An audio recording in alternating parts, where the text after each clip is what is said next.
परिक्रमा मार्ग में हलवा पूरी ये सब बट रहा है, हाथ मत फैलाओ। वो दान कर रहा है, सुकृत कर रहा है और कोई दूसरे ले विरक्ता नहीं। आप अपने भूख मिटाने के लिए 4 रुपया के चना लेके भले पालो, लेकिन दूसरे के द्वारा दिया हुआ हलवा मत पाओ।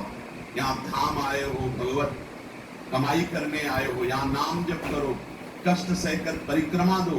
हो सके 4 रुपए की वस्तु लेकर के आप पशु पक्षियों को पवा दो, किसी एक का पेट भर, तुम मत पाओ दूसरे का। तुम चाहो तो उपवास कर सकते हो या प्राण पोषण के लिए रूखा सूखा थोड़ा खा, ये दूसरे के आराम से धाम में हम आए 2-4 दिन को खाए पिए नहीं, भागीदारी हो जाएगी तुम्हारे पुण्यों की। वहां ऐसे फ्री नहीं है कुछ। भजन का भागीदार राजा भी होता है, जिसके राज्य में रह रहे हैं, जो अन्न देता है वो भजन का, जो वस्त्र देता है वो भजन। इसीलिए गृहस्थ को कहीं कुछ भी स्वीकार नहीं करना चाहिए, ये बहुत ध्यान रखें। अगर आप कहीं तीर्थ साधु आश्रम कहीं जाते हैं, कोशिश कीजिए कि किसी से सेवा न ले, और अगर सेवा ले तो उसके अनुसार फिर अर्थ दे दें। अगर आपने वहां भोजन पाया बांध कर, तो उसके अनुसार सोच ले कि अगर हम इतना खरीदते तो कितने का मिलता, वो दे दिया तो आपका भजन बच गया। कभी आपको कोई प्रणाम नमस्कार करे, तत्काल बराबर प्रणाम करो, किसी को अपना भजन का हिस्सेदारी नहीं, सबका मंगल हो। ये भजन जितना बढ़ेगा तो आपको भगवदाकार कर देगा। दिन रात 24 घंटे में 21,600 श्वास चलती है। 21,600 श्वास में 6 घंटा तो सोने के चले जाते हैं, उसमें तो चेतना नहीं रहती। अब हमको अगर 21,600 नाम हमको जपने को मिल जाए तो हमारी हर श्वास सार्थक हो जाए। जो हम 5-6 घंटा सोते हैं उसमें जिनका अभ्यास है तो बात अलग है, नहीं तो वो व्यर्थ जाती है। तो हमें एक श्वास में कई नाम जपने का अभ्यास करना चाहिए, जिससे 200 माला फेरने पर ये 21,600 श्वासों की गणना पूरी होती है।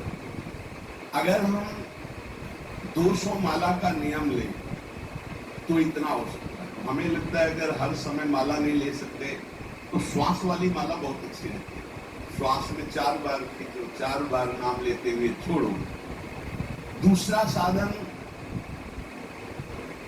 एक छोटी माला ले लें, जो आजकल तो काउंटर चला है, काउंटर में ज्यादा सुविधा संसार की क्रियाओं में रहने वालों को होती कि किया अपनी जेब में डाल लिया।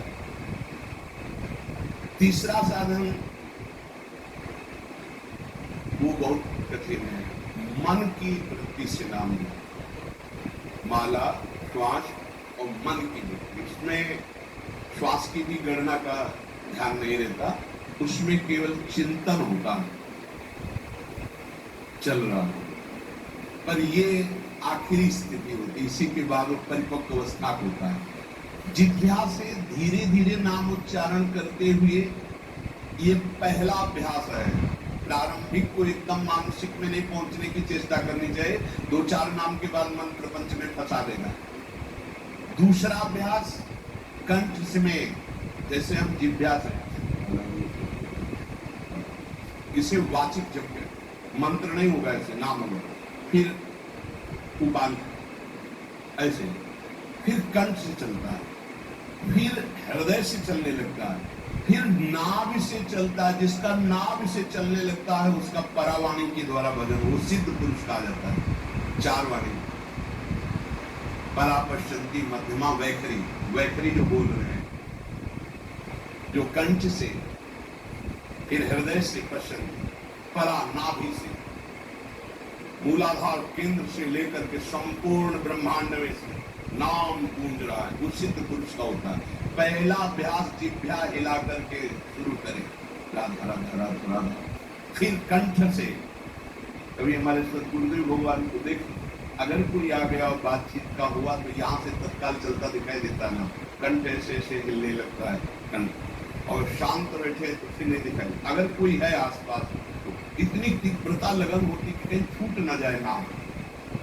कंठ से विशिष्ट अभ्यासी का, फिर हृदय से परिपक्व अभ्यासी का, और नाभि से सिद्ध महापुरुष का परावाणी से चलता है।